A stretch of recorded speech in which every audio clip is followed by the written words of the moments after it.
নাগরিকত্ব সংশোধনী আইন সিএএ এবং এনআরসি ইস্যু ঘিরে দীর্ঘদিন ধরে উত্তপ্ত পশ্চিমবঙ্গের রাজনীতি। এরই মধ্যে বিজেপি সরকার ক্ষমতায় এসে অবৈধ বাংলাদেশি অনুপ্রবেশকারীদের বিরুদ্ধে ব্যাপক অভিযান শুরুর ঘোষণা দিয়েছে।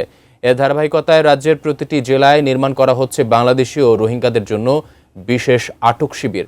মূলত যাদের অবৈধভাবে ভারতে বসবাসের সন্দেহ করা হচ্ছে তাদেরই সেখানে রাখা হবে। বিস্তারিত জানাচ্ছেন মেহেদী হাসান।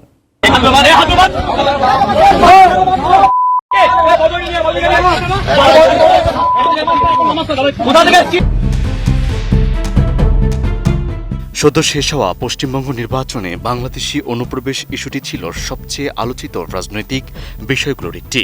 নির্বাচনের সময় বহু বাংলাভাষী মুসলিমদের ভোটাধিকার কেড়ে নেওয়া এবং ভোটার তালিকা থেকে নাম বাদ দেওয়ার অভিযোগ সামনে আসে।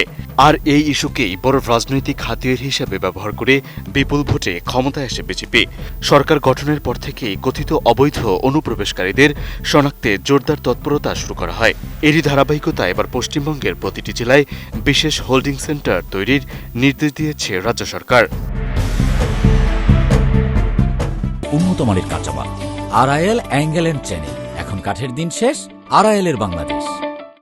রাজ্যের স্বরাষ্ট্র দপ্তর থেকে পাঠানো নির্দেশনায় বলা হয়েছে সন্দেহভাজন বাংলাদেশি ও রোহিঙ্গাদের সর্বোচ্চ ৩০ দিন পর্যন্ত এসব সেন্টারে আটকে রাখা হবে। শুধু তাই নয়, বিভিন্ন অপরাধে সাজা হওয়া বিদেশি নাগরিকদেরও সাধারণ কারাগার থেকে এনে সেখানে রাখা হবে। এরপর তাদের পরিচয় যাচাই করবে প্রশাসন, আর যাচাই শেষে তাদের বিদেশি হিসেবে শনাক্ত করা হবে। তাদের বিএসএফ এর কাছে হস্তান্তর করে সীমান্ত দিয়ে ফেরত পাঠানোর প্রক্রিয়া শুরু করা হবে বলে জানিয়েছে কর্তৃপক্ষ। এই সিদ্ধান্ত সামনে আসার পর থেকেই পশ্চিমবঙ্গের মুসলিম অধ্যুষিত সীমান্তবর্তী জেলা, বিশেষ করে মুর্শিদাবাদ, মালদা, নদিয়া এবং উত্তর ও দক্ষিণ ২৪ পরগনায় ব্যাপক আতঙ্ক ছড়িয়ে পড়েছে।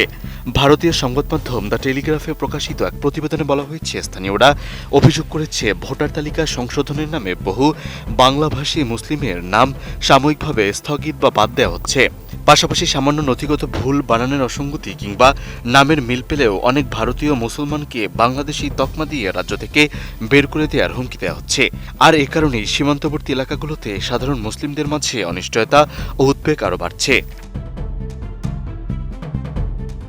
বিশ্লেষকদের মতে, নির্বাচনের সময় বিজেপি যেভাবে ডিটেক্ট, ডিলিট অ্যান্ড ডিপোর্ট নীতি সামনে এনে অনুপ্রবেশ ইস্যুকে রাজনৈতিকভাবে ব্যবহার করেছিল, এবার সেই নীতির বাস্তব প্রয়োগ শুরু হয়েছে প্রশাসনিক পর্যায়ে। আর সে কারণেই পশ্চিমবঙ্গের বহু মুসলিম পরিবার এখন নিজেদের নাগরিকত্ব ও নিরাপত্তা নিয়েই নতুন করে সংশয়ের মধ্যে পড়েছে।